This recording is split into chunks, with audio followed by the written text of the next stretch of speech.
Good morning, everybody, and welcome to the Rangers Review morning briefing for Monday, the 30th of November. It's the 20th of November, of course. I'm Eric Clark, and I'm joined by Joshua Barry. Good weekend, Joshua? Yeah, good weekend. We both had a weekend off, which happens probably once a year. So enjoyed it, and yeah, looking forward to talking about another interesting topic today. Ianis Hagi, who he had a good weekend as well.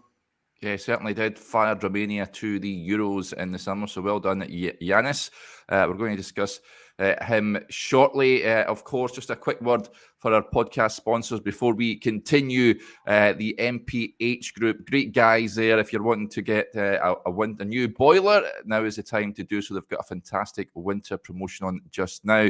When you opt for a Navian boiler installation through MPH Boilers, not only are you choosing top-tier efficiency, you're also getting a free internet controller. The gadget can crank up your boiler's efficiency to an impressive 98%. They're also covering the first year service with no added costs. Not only that, you get the Navian on-range comes with a 12-year parts and labour warranty, and you'll also get flexible peace of mind as well. They offer flexible finance options. So if you're considering changing your boiler this winter, then MPH is the place to go to. And the all-important links are in the description below. Right, let's talk Rangers. I love this from Caroline, first of all. She says, I am watching from hospital this morning and getting my dialysis. Absolutely fantastic, Caroline. Thank you for tuning in on this Monday morning, and hope it all goes well in hospital for you. In terms of Rangers, of course, no game at the weekend, Joshua, although the women played and had a good result. We'll discuss that later on in the programme. However, Ianis Hagi certainly is the man of the moment over in Romania, after his goal proved to be the decisive one to send Romania over to the Euros in Germany next year. It's now sparked a bit of a debate whether he has a Rangers future. Of course, he's over in Spain in La Liga at the moment with Deportivo Alaves. By all accounts, he's found it tough going at points over there, but he is getting much more game time than I imagine he would have done, especially under the previous managerial regime. However, will he get an opportunity other Philippe Clement? That remains to be seen. What was your view about Hagi at the weekend? How did you think he did? Yeah, I went and watched back his kind of clips from the game out of interest, and he is playing from the right for Romania. We can get into his people have seen his goal, but I thought there were some interesting parts of his performance, especially on that right side. In short, Derek, I think when someone who Hagi was never fast, and I think when he had that injury, you always thought, okay, surely he's going to slow up even more. But I do think he looks a bit quicker, weirdly enough. So I don't know if that's just me because I've not watched him in a while. But if you watch the run up to the goal, someone might agree with me. Anyway, that's an aside point about his kind of suitability for the role. He did have a good weekend, and it's still only a couple of years ago, really, since he had that terrible injury. So I think on a personal view for a player, you're happy for that. When something like this happens, players are always better when they're injured or away from a club. It's just a fact of life. Tom Lawrence, I think, is a really good player, but he's got quite the reputation to kind of live up to coming back, because he's been out injured for so long, and that is just you know as well as I. When a player is out of a team, they always become better. I guess the argument with Hagi was always, did he have? He had that season and the title-winning season where his numbers were really good. He then, when Gio came in, he was never really the number 10. This season, he didn't really have the required minutes. He's wanted to play in midfield as well, and did that a little bit under Gerrard. But he's just not had consistency, and clearly he needed that this season. There's no value, I think, in Rangers sitting him on the bench. Michael Beale had brought in a player in Sam Lammers who he'd identified for that number 10 spot. Todd Cantwell also capable of playing there. You Tom Lawrence behind him as well. So it was a busy area of the pitch. Does he have a Rangers future to answer the title? I don't know, because he'll want to play matches as well. And if you were to look at this current setup at the moment, where does he fit in exactly? Because although I think he played well off the right for Romania at the weekend, we've seen that experiment before at Ibrox, and I don't think it necessarily worked really well. I think Rangers probably need a ball carrier in there. I think Clement will want two wingers as opposed to kind of outside number 10 in that position. what you would say for Rangers is the better he does, the higher his value is. And if they do come to kind of sell one in the future, then that goes a benefit from then as well. But I don't think it's cut and dry, Derek. Obviously, I think if Beale thought Hagi was going to be a decider for him this season, I think he'd have fought to keep him at the club. He didn't, and now with Hagi away, Rangers are kind of playing that out and out number 10, but still being occupied by Lammers with Cantwell to the right, as we kind of spoke about last week. Yeah, Alan is tuning in from Florida. He says time to bring Ianis back. So he is very much a Hagi fan. This is where I am with it. He would get a game ahead of Sam Lammers for me every day of the week. Now, I understand people saying this it's a heavily congested area of the pitch and maybe Rangers should cash in. I also get that as well. There's a comment here from Bluebell. It says, I like Hagi, but we can't afford another contract to run down, i.e. Kent and Morelos scenario. We need to bring in some cash. That is a fair point as well. Stephen Gillespie also with a point. He says that with his time in Belgium, PC will know all about Hagi. He will know all about Ianis Hagi. By all accounts, a pretty difficult spell in Belgium for him before Rangers acquired him, but he will know about him. And Philip Clement is a football obsessive, so he would have been well aware prior to that as well. So it remains to be seen. I think he'll be at Alaves for the rest of the season, Joshua, and then I think it's a decision time come the summer, whether he stays or goes. It remains to be seen.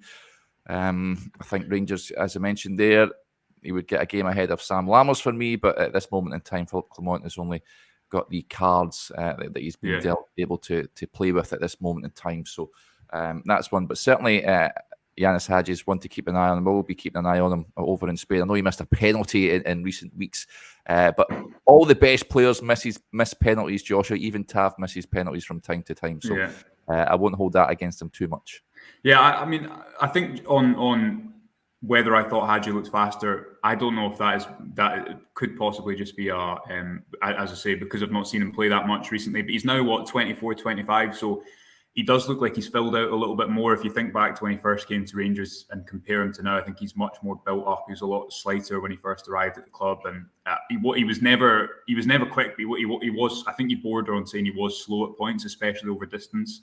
Lammers, we've spoke about him extensively. I don't think anyone could argue that he started his Rangers career well, because he's not. One of the things that works in his favour, you take the cup semi-final, a boring example. I think it's 2 of the goals he helps win the ball back. He, off the ball, clearly, it's a good example of someone like Havertz at Arsenal. People will maybe look at him and think, why is he in there? What does he do exactly? And I think size has a lot to do with why he's in that starting 11, and managers maybe have a specific role for players that we sometimes fail to understand, or because it doesn't show up in their goals and assist metric, we don't consider as much. Lammers hasn't done enough on the ball. I'm not suggesting he has. I guess the argument would be, does Hagi have the legs to play in that position? I think he'd be of the opinion now that he does. When we did an interview with him last year, one of the things he was quite keen to speak about was his desire to play as number 8 and play in the midfield 3 instead of the front 3. And you'll remember the game against, who was the team that Rangers got through against in the Europa League after they lost against Malmo? Alashkert, yes, thank you. You remember in the Alashkert game at home, Hagi was put into the midfield instead of being taken off, and he kind of said, I think the season before, he said in that interview, Gerrard would have maybe taken me off, but I ran the most in that game. So I think he would have viewed himself as someone who's able to play in those central positions. You'll remember his press conference after, I think it was the Morton game at home, where he was, shall we say, frustrated that he was not seeing more game time. And understandably so, after missing so much game time. From the other point of view, though, you can understand Rangers' point of view. Would they have been able to offer him that much game time when he's still building match sharpness, still building fitness after such a consistent period of time out? I didn't ever think that the right-sided role in Gio suited him that well. Again, watching him last night, I think he did it quite effectively for Romania. He'll be at Alaves for the season, and I think then we'll have a much better picture of where his future lies. But that number 10 position, especially when you consider Alex Lowry to come back, Derek, it's very busy in there, isn't it? It's not really an area of the pitch where someone who wants to play consistent minutes like Hagi might not be guaranteed it. Yeah. of course, as I mentioned, the Euros round the corner in the summertime. If he goes there, has a good Euros, then his price tag might increase considerably as well. So there's that to factor in. So I think it's a watch this space with Ianis at this moment in time. There's a few comments coming in off the back of it. Colin Cameron raises the point and says, "Morning, lads. If you do the 4 full tests, technical, physical, mentality, and tactical, where does Ianis measure up? He's a talent we can't let slip through our fingers." I think Philip Clement would love to work with Ianis Hagi. You spoke to him at length, Joshua, when you had a long read interview with him on the website. He's a cracking guy. I think we're all in agreement. Top guy, speaks very well. However, it's on the pitch that Rangers need output, and whether he can feature for Rangers again remains to be seen. I think this loan will do him the world of good in terms of getting games after his lengthy injury, and then it's up to the manager, I think, come the summertime to make an assessment. But like I say, after the Euros, it might be a big decision for Rangers to make. We know the annual accounts have just been released, and John Bennett's statement I thought was quite telling about the player trading model and how Rangers need to do better in that department and get players flipped for profit. Ianis Hagi would certainly be a player I think would make a bit of money on should he depart. I'm not entirely sure how much they spent on him to bring him in initially, Joshua, but he's one that has a value on top added to him. And I think if you look at this summer, something that Rangers did with the likes of Cholak and Sakawa is maybe their player trading wasn't necessary. Even Kamara, to a degree, there wasn't a headline fee, but when there wasn't a headline fee, you needed to have a lot of smaller fees to make up for that. So you're right, he's someone that retains value. He's also someone who, I mean, the goal he scored, we were speaking before we came on the show this morning, the goal he scored the weekend was very reminiscent of that Braga goal for me, where because he's two-footed, he has the capacity to do something like that. And I guess the argument would be with Hagi, if you were to play him for 20 games in the Premiership in that favoured number 10 spot, what type of numbers would he give you? Because I don't think he really ever had that.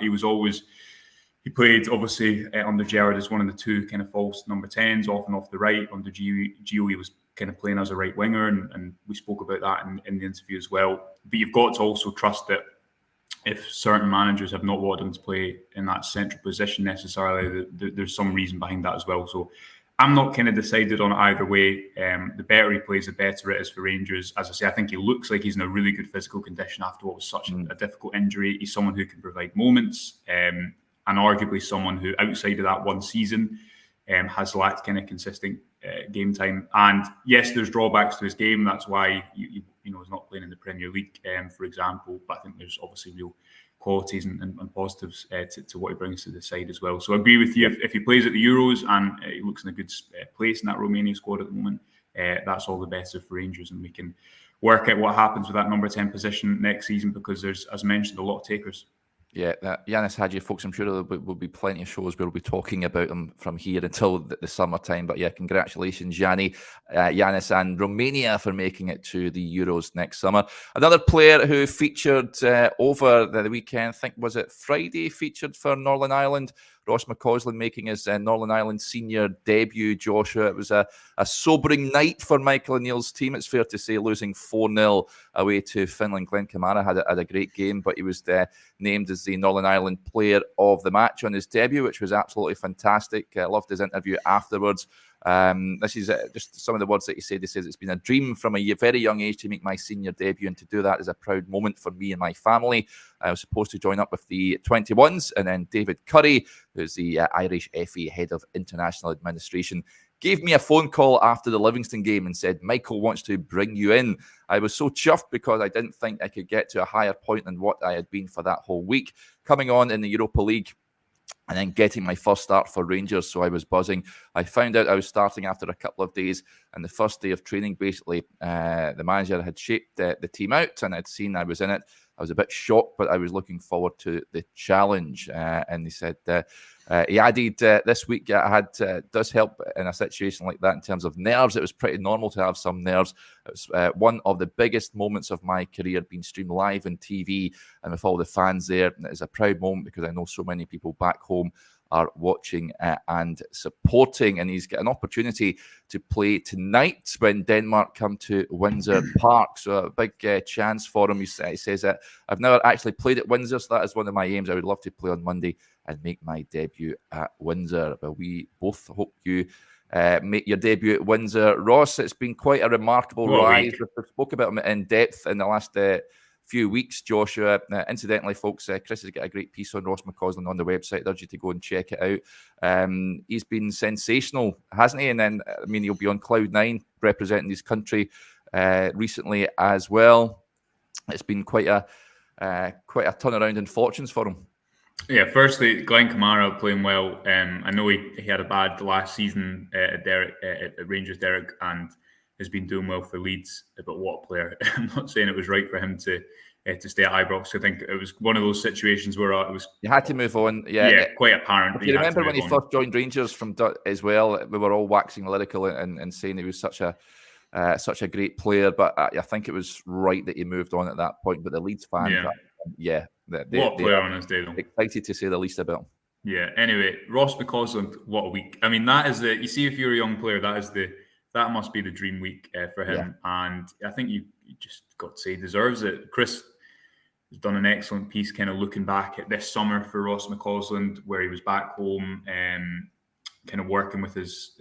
Chris lays out really nicely in the piece, but effectively training at the same ground that he trained at as a youngster. He knew this would be a decisive season, because if he hadn't broken into this Rangers team, if there hadn't been managerial change, then you presume he wouldn't have got the call up to the national team, because I guess you need to be in the shop window to show what you can do, and you presumably need to ideally be playing club football, first team football, for that to happen. But as we spoke about last week, Derek, he's been ready at the right moment. He's taken his opportunity. He's benefited from a gap in the squad. The gap in the squad being that there's no real right wingers.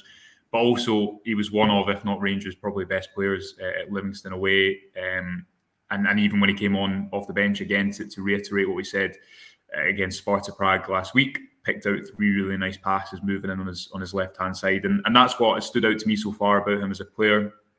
I've watched a bit of him in the B team, but the fact that he can play those type of passes inside, but also hit the byline and kind of make runs in either direction is a real benefit for him. And it wouldn't be surprised if he's kind of starting games for Rangers over the course of the next month or so, because Clement has said repeatedly, if you're good enough, it doesn't matter about age. And also he said that at 20, McCausland isn't young anymore, so would it fully expect him to kind of maybe even keep his place going away to Aberdeen after a couple of good nights for him, hopefully, if he plays again tonight against Denmark. And yeah, definitely merits it. And what a week if you're a young player to play for the team you support and make your full debut and then play for your country as well. Yeah, congratulations, Ross, and we wish you all the very best going forward tonight, both in the green of Northern Ireland and also the blue of Rangers. A few comments coming in. Let's go slightly left field here. Thomas McCrimmon with a pressing question here, Joshua. He says, what's on the menu for breakfast, lads? Josh looks like a Golden Graham's man.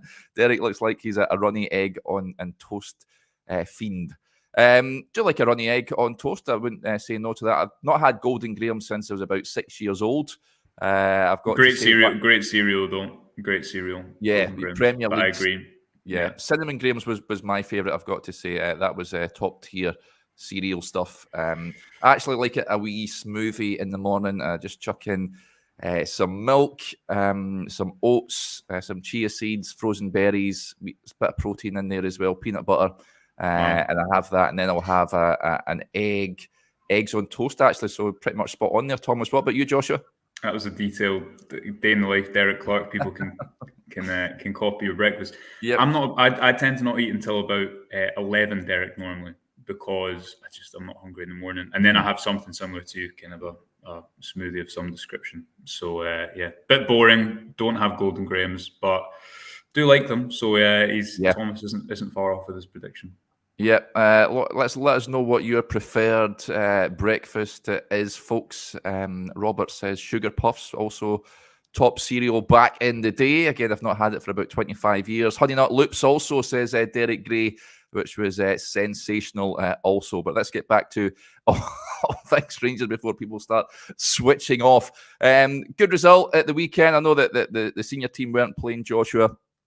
But the Rangers women team, a fantastic result yesterday, beating Glasgow City away from home by 2 goals. And also congratulations to Joe Potter and the team. A double from Rio Hardy there. Chris was at the press conference on Friday speaking to both Joe and Kirsty McLean. And I found it quite refreshing. She's done quite a job there since arriving in the summertime, I think it was. And Rangers on course to possibly winning that league title, something that is that they've aimed to do for quite some time now. But that was a big result for them. It was, yeah, and I think is that 12 wins and 1 draw or 11 wins and 1 draw now. Certainly undefeated. I've only caught about 2 or 3 of the women's team games so far, but and Chris's piece is brilliant because it charts a little bit of what Joe Potter has done exactly to have such an impressive start. Because you're right, Derek. I think especially when you consider, as Chris lays out in the piece, how difficult the end of last season was for the women's team and how Joe Porter's kind of reset that, how she's been pretty uncompromising in her style of play and how that's worked so well. Big win away from home at the weekend against obviously the team that did win the league last season as well. So yeah, would recommend that people go and read that piece and just gives a good bit of insight into the kind of methods behind what Potter's done so far. Because, you know, as I'm sure you'll agree, when a season ends like it did last season for Rangers, when it was so close to being so momentous, and we've seen it in the men's team last season as well, so close to being momentous, it's difficult to reset and it's difficult to, I guess, go and do what they've done, which is go unbeaten and start so impressively. So Chris's piece charts some of the reasons behind that. It goes into a little bit of detail about the style of play and the messaging that Potter is giving our players, and the intentionality behind not being too compromising with the style of play as well. So yeah, would recommend people go and read that because it gives a great bit of context after what you say is a really important one at the weekend for them. Yeah, congratulations to the Rangers women. Back to the men is an interesting point I wanted to flag up because there's a piece coming on the website this week, Joshua, on Rabbi Matondo. John Ferguson with the point. Of course, he's out injured at the moment, but Philip Clement did say he is one of a number of players that should be available upon when the team return from the international break. He says, I'm desperate to see wee Matondo. That boy's got so much potential for Rangers. When is he back from injury? I'm also excited about seeing Matondo under Philip Clement, Joshua. I think it was him and Butland for me were the standout performers for Rangers until Michael Beale was dismissed. It was then unfortunate that he picked up that injury. However, if you can sort of recapture that early season form and with Philip Clement's guidance, that could be using the old footballing cliche like a new signing. This season so far, that has been the actual that has been that cliche in a bottle. I think the next step, and you're right, we'll come on to talk about it because we've got a bit more detail on this in a piece. Matondo is he's shown Rangers fans what he can do, and he's made an initial impact on the team. The next, I think, stage is moving that from how do you do that as a substitute to how do you do that as a starter. I think playing with a team with more natural width will help him, because instead of starting in central positions and having to move wide, you'll be able to get the ball in positions that are more comfortable for him. Because again, let's not forget, he effectively has played out of position for a lot of his Rangers career. He played on the right for the first 6 months under Giovanni Van Bronckhorst, and even then didn't do so that consistently. One of the key things I think Clement's changed is he's introduced pace into this team with 1 or 2 players, a couple more players who can carry the ball, and that's really made an impact. There's no doubting Matondo's quality, and I think people have seen that now. I think he's a big confidence player as well, and I think this first number of months will have helped him when he comes back into the team to kind of retain that. But I think the next step for him is how does he mirror the impact that he's had off the bench? How does he mirror that to games where he's starting? Because that's the kind of the next step and something we've maybe not seen as much. I do think it also shows that pace is obviously important in every game. It's just as important when a team's sitting deep. You need Rangers towards the start of the season have lacked, I think, ball carriers in a lot of games when teams have sat in against them. Matondo gives you that. It's now about, as mentioned, translating that into games where he starts. Yeah, Xander messages in. Morning, Xander. He says, interest to see where Matondo fits in. Seema has been excellent for us this season, and Scott Wright is our best player. I know you're a big Scott Wright fan, Xander. Where does Matondo go? Listen, it's all about options. Philip Clement has said many a times about rotating the squad. He's very much a rotator, Joshua. I don't think that's necessarily a bad thing. It includes everyone. I heard many players now speaking about that. Players, even fringe players, feeling a part of it. As a squad game at the end of the day. I think he's got a big part to play. Ditto Seema, who's been excellent, and even Scott Wright. His improvement under the new manager has been good to see as well. So I don't necessarily think it's going to be an issue for Matondo getting game time. Agree, and it's actually something Lundstrom spoke about. I think Butland as well. It's something that came up in the piece I did when Clement arrived about how he focuses on the whole squad. That's again it's something that maybe sounds a little bit cliche, but obviously it's not, because it's something that players who've worked under him in the past, and that piece that I mentioned, and also in the current Rangers squad, have referenced as well. When we spoke to John Lundstrom in the mix zone a couple of weeks ago after the Hearts game at Hampden, something that he said focusing on the entirety of the squad is something that Clement's spoken about as well, quite repeatedly, kind of touching on the theme that if players are on the bench, they have an important part to play when they come into the game as well. And given the depth of games that Rangers play over the course of a season, that's really important. The wide areas is not an area where I think you need to worry too much about where players are going to play, though, because outside of Wright and McCausland and Seema, Matondo, there's not really any options there. And I do think, touching on a piece that Chris has on the website today, I do think those wide areas are going to be one of the main priorities in transferring those moving forward under Clement. Yeah, as Joshua says there, folks, plenty on the website this morning. Chris has got a piece on the right wing situation and about Rangers transfer priorities come January. The link is in the description below, so do go and check it out. He's also got a great piece on there over the weekend, charting Jack Butland's career up to this point through his early days at Cheltenham and Stoke City and the likes, and then taking over from Alan McGregor at Rangers. So I urge you all to check out. And Joshua and Chris have also answered a number of your Rangers questions on the website. Martin's also got a fantastic piece on there, looking back to a period of time back in 1995, I think it was, when Rangers, that famous 3-3 draw with Celtic at Parkhead, and I think there was games in the Champions League sandwiched in there as well against Steaua Bucharest and Juventus. So Martin's always a fantastic writer, and his pieces are always great to read. So do go and check it out, folks. Right, I think that will wrap up there for today, Joshua. There is some members' videos coming your way over the week, though, folks. It may be international fortnight now, but there will be lots of Rangers content coming your way, so keep your eyes peeled for that. Just a reminder, on the website, we have those two offers still on. Head over to rangersreview.co.uk/subscribe to sign up. Either £4 for 4 months, or you can take out a year's subscription for just £18. It is an absolute bargain. Right, huge thanks to Joshua and to everyone for interacting with the show. We're all off to get some Golden Grahams now and a roll in some runny egg. And we'll speak to you again tomorrow. Until then, enjoy the rest of your Monday. Bye for now.